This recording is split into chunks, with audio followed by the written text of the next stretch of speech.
Halo teman-teman, akhirnya kita harus membuat keputusan ya mengenai PT perorangan atau PTP atau perseroan perorangan itu mesti menggunakan prefer atau dividen.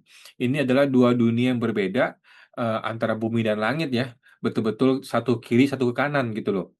Namun sampai sekarang masih nggak jelas penerapannya nih. Mesti pakai dividen atau prefer.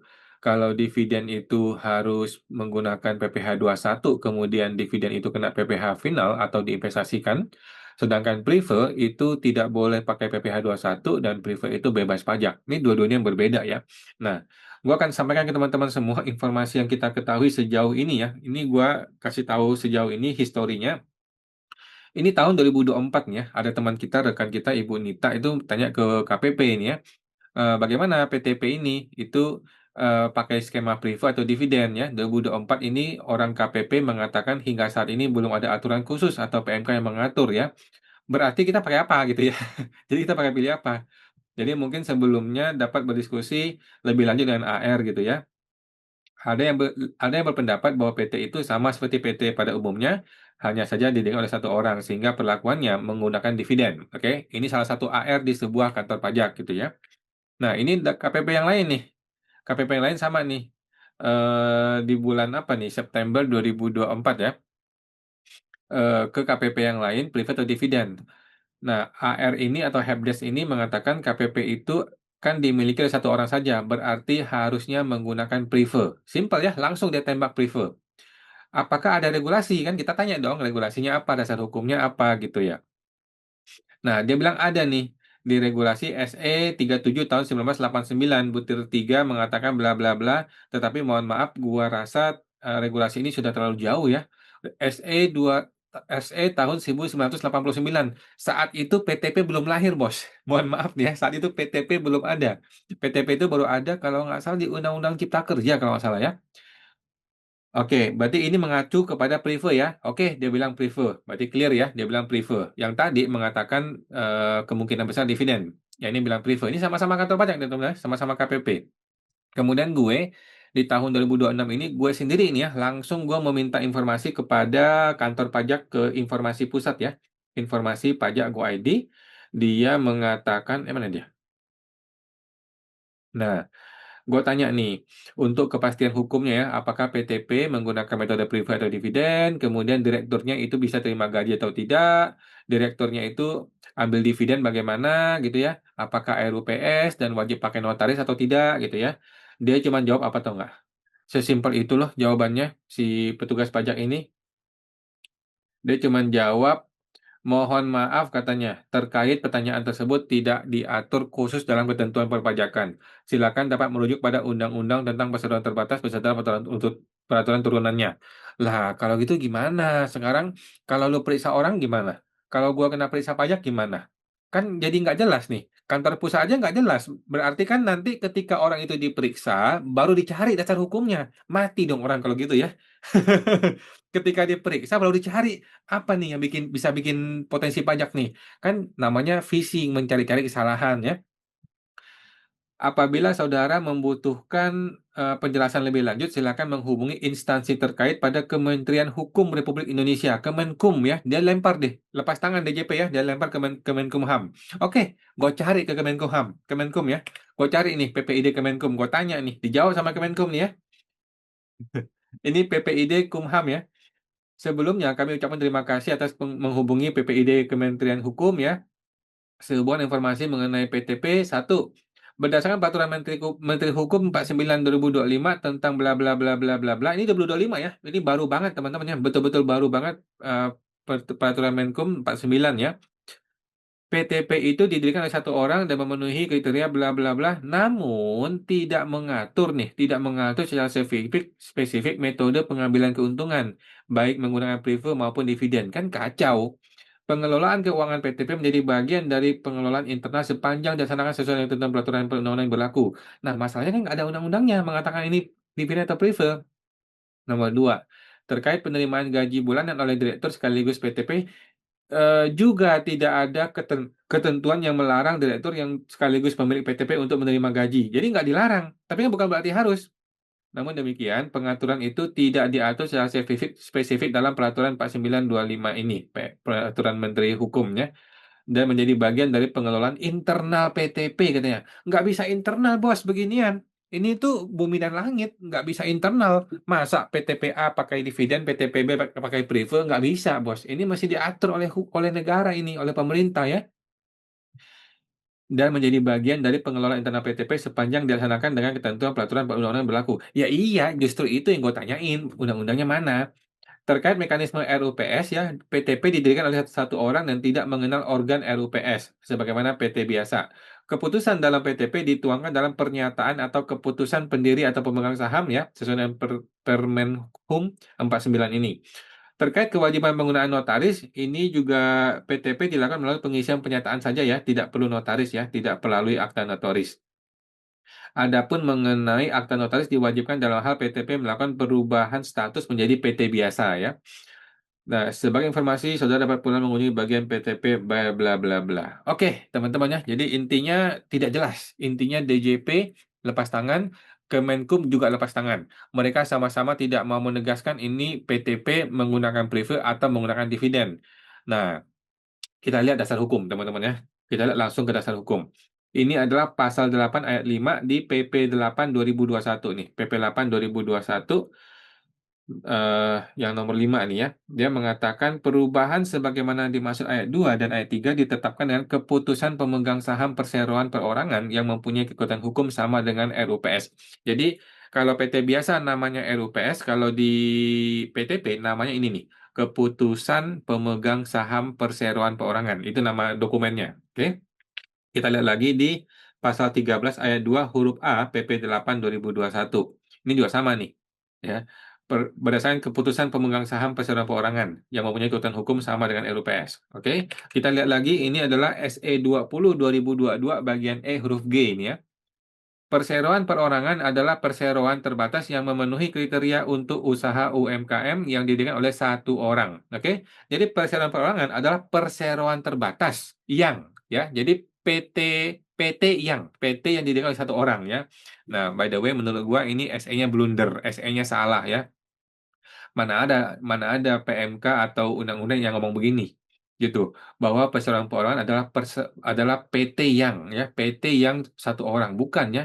Perseroan terbatas dengan perseroan perorangan adalah dua organ yang berbeda dan bukan merupakan anak gitu ya, bukan bukan anak dari PT gitu loh, bukan percabangan dari PT, bukan. Jadi perseroan itu ya ya perseroan gitu, ada perseroan terbatas, ada perseroan perorangan gitu. Perseroan perorangan bukanlah PT yang divariasikan, bukan. Nah, tapi jadi SE ini salah. Tapi intinya SE ini pun tidak menegaskan bahwa PTP itu menggunakan metode prefer atau metode dividen. Tidak ditegaskan. Oke, kita lanjut. Nah, jadi karena ini tidak pasti dan tidak jelas teman-teman ya, akhirnya kan kita wajib pajak mesti membuat keputusan dong. Lu mau bagaimana, ya kan? Nah, gua membuat keputusan, teman-teman. Gua membuat keputusan bahwa untuk tahun 2025 dan sebelumnya, itu gua menggunakan metode prefer untuk PTP gua. 2025, 2024 dan sebelumnya gua gunakan prefer karena masih tidak jelas ya, dan sampai sekarang nggak jelas ya. Gua menggunakan prefer, artinya direktur tidak digaji, kemudian direktur itu mengambil prefer, tidak kena pajak, kemudian tidak usah ada investasi, gitu ya. Namun, gue punya backup plan, gue punya rencana cadangan di mana gue tetap melakukan perlaporan e-reporting investasi dividen, ya, untuk prefer-prefer yang gue ambil di 2025 dan sebelumnya. Supaya apa? Supaya amit-amit kalau gue diperiksa pajak, gue bisa bilang, kalau lu menentukan ini dividen, gue sudah punya punya laporan e-reporting investasi gitu loh, supaya nggak kena pajak, gitu kan. Jadi kalau gue diperiksa dan gue dinyatakan memang ini dividen dan gue kalah debat, ya udah, gue sudah punya e-reporting investasi dividen sehingga itu dividen tidak kena pajak, oke? Namun gue tetap fokus bahwa itu adalah prefer ya, tidak kena pajak, dan gue lapor di SPT tahunan juga dilapor sebagai prefer ya, tahun 2025 dan sebelumnya. 2025 ya, 2025, 2024 dan sebelumnya. Oke. Mulai 2026 nih tahun ini gua mulai merubah menggunakan metode dividen. Oke. Jadi direktur bisa digaji, kemudian dipotong PPh 21, kemudian direktur bisa ngambil dividen, dan dividen ini kena PPh final 10%, bayar sendiri, atau bebas pajak apabila dia investasikan selama 3 tahun. Jadi sebenarnya sih sama aja ya, cuman ada unsur PPh 21 nih. Jadi gue mulai bayar PPh 21.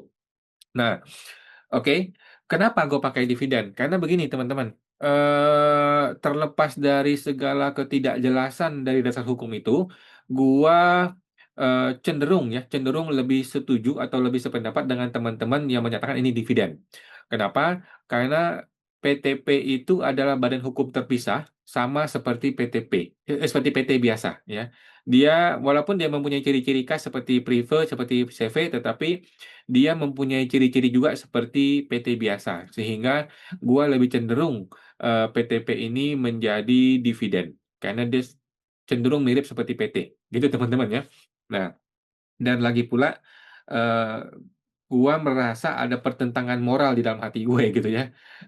Ini mesti dividen gitu loh, karena dalam hati gue berpikir seperti itu.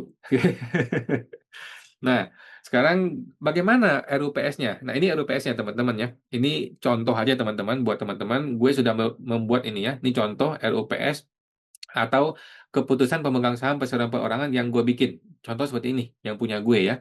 Ada kop surat, kemudian RUPS, nomor, tanggal, hal. Bersama ini perseroan perorangan, nama PTP gue melaksanakan keputusan pemegang saham perseroan perorangan sebagai berikut. Satu, bahwa pasal 13 ayat 2 huruf A tadi ya, menyatakan bahwa keputusan pemegang saham PTP yang mempunyai kekuatan hukum sama dengan RUPS ya. Maka perseroan PT gue ini melaksanakan keputusan pemegang saham ya, bahwa jenis keputusan adalah prefer dividen atas nama fungsiawan senilai sekian. Nah, ini masih gua cantumkan prefer garis miring dividen karena walaupun gue menggunakan dividen, gue masih masih mau kasih tahu gitu loh, mau kasih pesan bahwa ini nggak jelas gitu. Oke. Namun metode yang gua gunakan untuk 2026 sudah jelas gue merubah sistem menjadi dividen. Oke? Ditandatangan, kasih stempel, kemudian ya sudah begitu ya. Seperti itu teman-teman yang gue punya ya. Nah, inilah keputusan gue terlepas dari segala pro and kontranya. Di level kalangan profesional sih gue rasa hampir semua sudah merubah menggunakan dividen ya. Cuman di level orang-orang kayak gue ini yang masih masih mau tahu dasar hukumnya masih nggak jelas ini. Ini dividen atau prefer ya. Nah, jadi 2025 dan sebelumnya gue masih pakai prefer karena sudah terlanjur pakai prefer, dan anyway gue sudah bikin laporan e-reporting dividen. Untuk 2026 dan seterusnya besok-besok PTP sudah pakai dividen. Jadi gue sudah tidak berdebat lagi mengenai prefer dividen. Gue memutuskan menggunakan dividen. Jadi gini strateginya teman-teman ya. Coba gue lihat strateginya adalah strateginya gini. eh Gua menggaji diri gua sendiri menggunakan PPh 21 senilai gaji bulanan yang cukup untuk ya sekedar menutupi biaya hidup gue gitu ya. Contoh, gue menggaji diri gua anggaplah 10 juta sebulan gitu ya. 10 juta per bulan gaji dipotong PPh 21 kan kena ter anggaplah 200.000 gitu ya. Maka gua terima netnya itu 9,8 juta. Nah, ini tuh untuk biaya hidup gitu. Selebihnya gua ambil sebagai dividen dan langsung gue investasikan sehingga tetap anyway bebas pajak, ya kan? Nah, kemudian gimana kalau gue butuh biaya hidup yang lebih? Nah, caranya adalah gue ngambil dari uang yang bukan dari dividen yang ini. Jadi dividen yang sekarang gue dapatkan langsung gue investasikan. Oke, gue langsung beliin obligasi atau SBN. Sedangkan biaya hidup gue ngambil dari gaji bulanan yang sudah dipotong PPh 21 dan juga ngambil dari tabungan-tabungan yang dulu, yang lama, yang memang sudah terbebas dari 3 tahun dividen. Nah, kira-kira seperti itu. Gimana kalau teman-teman mau beli rumah? Kalau lu mau beli rumah itu boleh langsung dividen, teman-teman. Langsung dividen bisa langsung menjadi investasi kalau beli properti ya. Nah, seperti itu teman-teman. Jadi sebenarnya sih perubahan sistem ini tidaklah membuat perpajakan gua naik. Tidak juga. Gua cuma bayar PPh 21 aja dan itu pun tidak terlalu besar gitu ya. Nah, yang lainnya tetap gua investasikan dividen dan tetap 0% PPh-nya gitu. Oke, teman-teman, itu aja keputusan gua. Terima kasih, sampai jumpa.